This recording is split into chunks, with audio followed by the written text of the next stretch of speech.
Je tiens dans les mains là 4 livres qui peuvent vraiment être offerts à tout moment, à n'importe qui, et qui, je pense, peuvent vraiment donner le goût de la lecture. Ce sont des livres, en fait, proches du conte ou de la fable.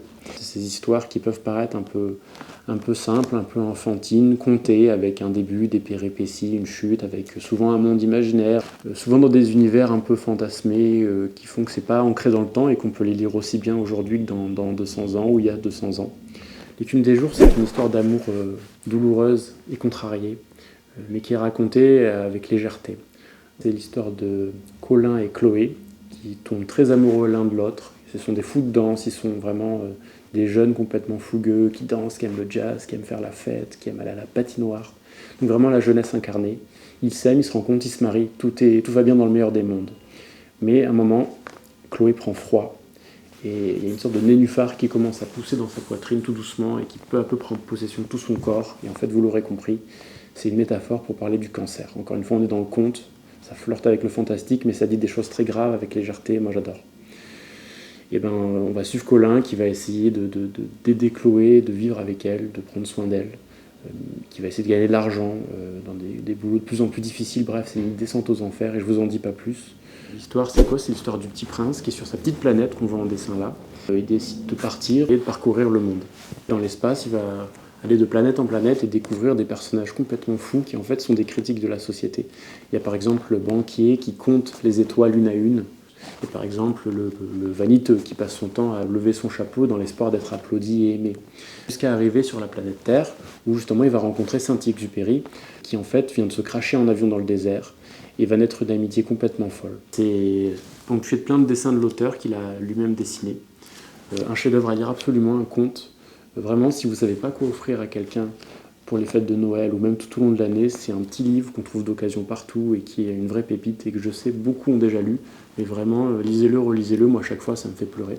La ferme des animaux, c'est l'histoire en fait d'une ferme où les animaux se sont rebellés contre les êtres humains et ont repris le pouvoir. En fait, ils vont essayer de s'autogérer, d'être heureux, de vivre en harmonie, mais petit à petit, les travers qu'ils ont tant critiqués chez les hommes, ils vont petit à petit les reprendre. Et pourtant, en fait, derrière cette histoire d'apparence enfantine, on a en fait une critique des systèmes politiques, des dictatures, et surtout, à l'époque, de l'Union soviétique. Alors aujourd'hui, l'Union soviétique, c'est loin pour beaucoup d'entre nous. On reconnaît très bien Staline, Lénine, etc., mais ça pourrait s'appliquer à n'importe quel dictateur. Et c'est vraiment un conte politique, une satire sociale exceptionnelle, où on rit beaucoup avec des personnages forts, comme Malabar, le cheval, qui est une sorte d'esclave du travail, et quel que soit le système, il continue à tirer en tant que cheval de trait. Il y a les cochons qui sont plus ou moins singés en dictateurs. C'est un livre absolument à lire, écrit par George Orwell au lendemain de la Seconde Guerre mondiale, qui était aussi journaliste, essayiste, écrivain, vraiment un chef-d'œuvre. Dernière histoire que j'aime beaucoup, que j'ai lue il y a très longtemps, Le vieil homme et la mer, d'Hemingway. C'est l'histoire d'un pêcheur à Cuba qui est un peu sur le déclin en fin de carrière. Il est un peu exclu de la société petit à petit. Le vieux Santiago, donc qui est le nom du pêcheur, est un vieux pêcheur qui ramène plus de poissons, quoi. Donc il décide de faire un barreau d'honneur, de partir en mer et de pouvoir prouver à tout le monde que c'est toujours un grand pêcheur. Donc il part en mer pendant des jours, avec toutes ses doutes, toutes ses questions, voilà. On est là encore sur un petit univers, un petit village, quelques personnages, pas trop de monde et pourtant tout y est dans l'humanité. Et il arrive à sortir un énorme poisson qui pêche en pleine mer. Donc ce poisson, pendant des jours, il va le tirer avec sa canne à pêche, c'est un combat contre la nature, vraiment très fort. Et il arrive à avoir le poisson, il accroche à sa barque, mais malheureusement, là pour le coup, je vais vous spoiler, donc attention si vous voulez le lire, mais l'essentiel n'est pas tant dans l'histoire que dans la manière dont c'est raconté. Donc attention, là je vais vous spoiler.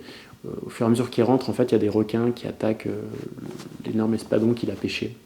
Et finalement, quand il revient au village, il ne reste que la carcasse du poisson. Donc il a perdu quelque part, mais bon, les villageois reconnaissent que c'est un grand pêcheur, que c'était un espadon qui avait l'air énorme, même s'il n'en reste qu'un squelette. Et finalement, il a à nouveau droit à pêcher avec le jeune Manolin.